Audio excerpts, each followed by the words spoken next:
Hello everyone, welcome to my YouTube channel learning tutorials.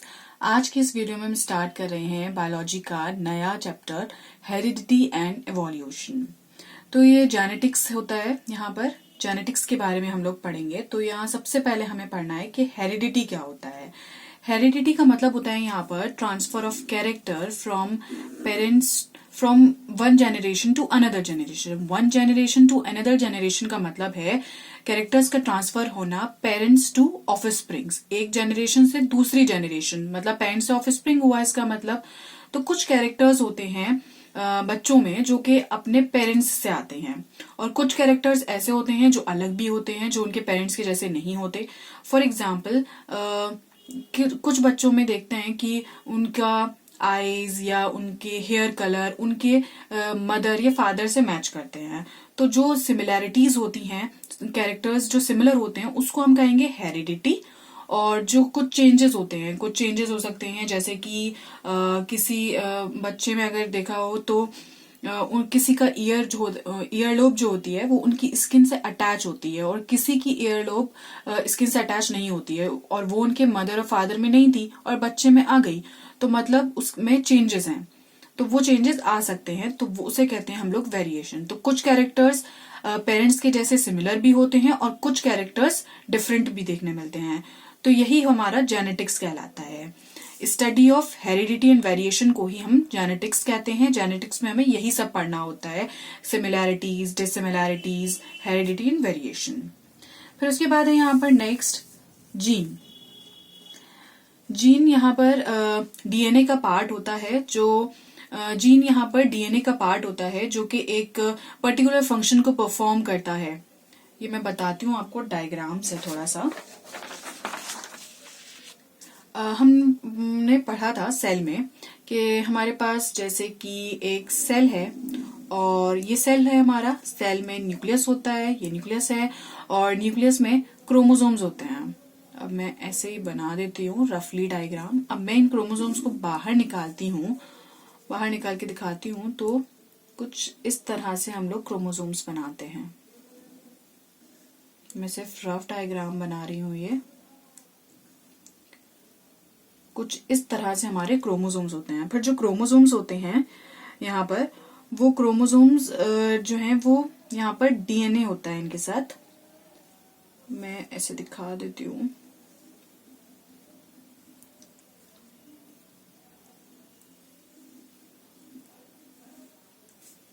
वो बेकार हो गया।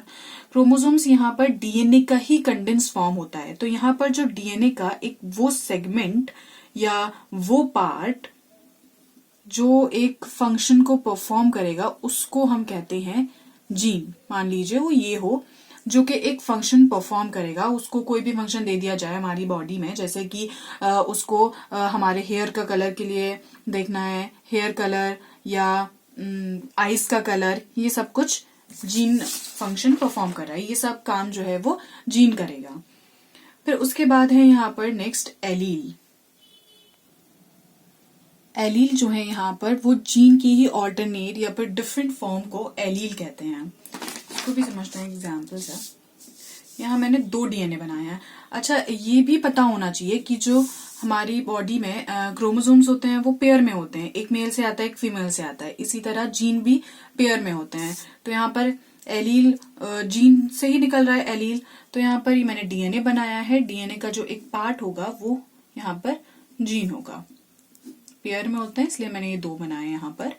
तो ये जीन है यहाँ पर। अब यहाँ पर जीन क्या फंक्शन परफॉर्म कर रहा है? फॉर एग्जाम्पल जीन का फंक्शन है यहाँ पर आई के कलर को, आई कलर के लिए, और यहाँ पर भी आई कलर के लिए, दोनों ही सेम होंगे।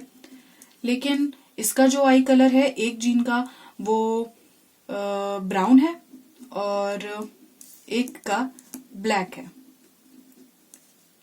तो ये जो कलर है, ये जो अलग वेरिएंट्स कलर होंगे, इसको हम कहेंगे एलील। ये सेम भी हो सकते हैं, डिफरेंट भी हो सकते हैं। अब मैं इसको कैपिटल बी से शो कर सकती हूँ, इसको स्मॉल बी से शो कर सकती हूँ।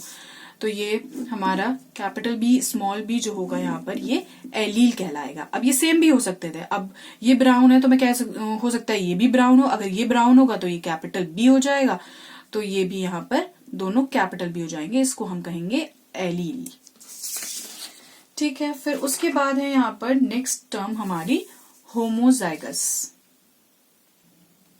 होमोजाइगस यहाँ पर जो सेम एलील्स होते हैं तो उसको, उस कंडीशन को होमोजाइगस कहते हैं, और अगर डिफरेंट होते हैं तो उसे हेट्रोजाइगस कहते हैं। जैसे कि मैंने यहाँ एलील्स दिखाए हैं, अगर कैपिटल टी सेम है, दोनों टी रेफर करेगा टॉल को, तो ये यहाँ पर सेम है तो इसको हम लोग होमोजाइगस कहेंगे, और ये भी सेम है तो इसको भी हम लोग होमोजाइगस कहेंगे। ये मैंने स्मॉल टी से दिखाया है। कैपिटल टी जो है यहाँ पर वो डोमिनेंट, कहीं भी जब हम आगे लिखेंगे तो ये जो कैपिटल टी होता है, यहाँ मैंने दो लिखा है, सिर्फ एक ही बता देती हूँ।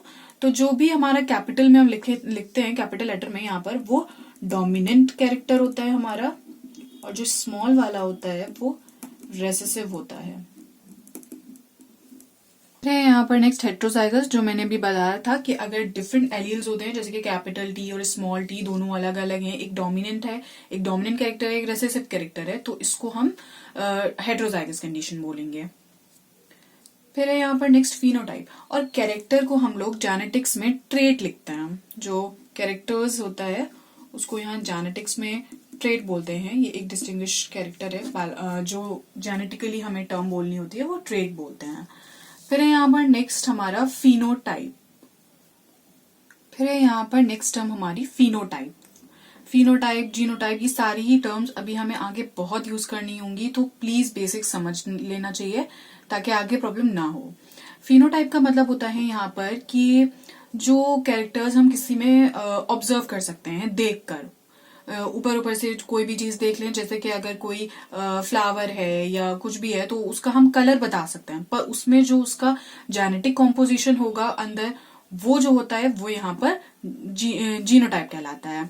जैसे फ्लावर का कलर तो हमने बता दिया कि येलो है, पिंक है, रेड है, और जो उसका जेनेटिक कॉम्पोजिशन होता है वो हम ऐसे देखकर नहीं बता सकते। जो उसके अंदर होता है एकदम जेनेटिक कॉम्पोजिशन, तो उसको हम कहते हैं जीनोटाइप।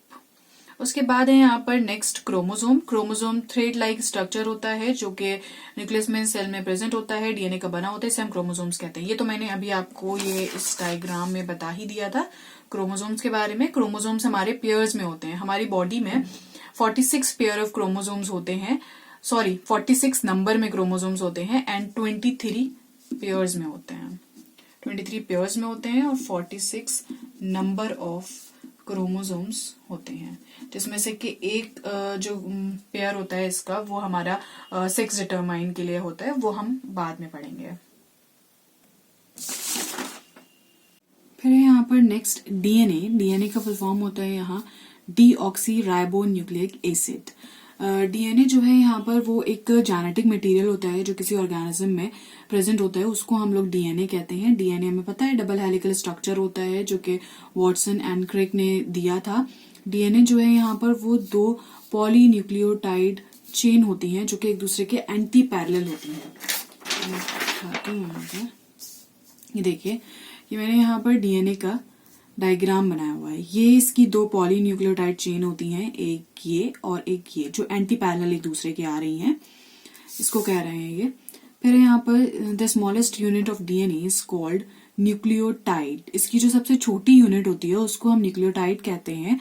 और न्यूक्लियोटाइड जो है वो 3 कंपोनेंट से मिलकर बना होता है जो बहुत ही इंपॉर्टेंट होते हैं यहाँ पर। फॉस्फेट ग्रुप और 5 कार्बन शुगर, पेंटोज शुगर, और एक है यहाँ पर nitrogen containing compound, nitrogen base. एक मैंने यहाँ डायग्राम बनाया है इसका, ये फॉस्फेट ग्रुप दिखाया है और 5 कार्बन की पेंटोज शुगर है ये, और ये नाइट्रोजनस बेस है। तो ये है यहाँ पर डीएनए का स्ट्रक्चर। ये यहाँ पर इसकी शुगर फॉस्फेट बैकबोन होती है जो इसमें 3 न्यूक्लियोटाइड के कंपोनेंट्स अभी मैंने बताए थे, फॉस्फेट ग्रुप और पेंटोज शुगर, वो ये हो जाएगा। और यहाँ पर एक नाइट्रोजन बेस होता है। ये 4 हमारे यहाँ पर नाइट्रोजन बेस होते हैं। इसको हम लोग बेस पेयर्स कहते हैं, पेयरिंग में होते हैं ये, इसे हम बेस पेयर्स कहते हैं। और एडेनिन जो है वो थायमीन के साथ ही पेयर करता है, और थायमीन एडेनिन के साथ, दोनों एक दूसरे के साथ करता है। साइटोसिन ग्वानिन के साथ करता है और ग्वानिन साइटोसिन के साथ करता है। और यहाँ पर ये जो पेयरिंग करते हैं तो यहाँ पर 2 हाइड्रोजन बॉन्ड होती हैं एडेनिन और थायमीन के बीच, और साइटोसिन और ग्वानिन के बीच 3 हाइड्रोजन बॉन्ड्स होती हैं। तो ये है डीएनए का स्ट्रक्चर। यहाँ पर आज की वीडियो में सिर्फ इतना ही।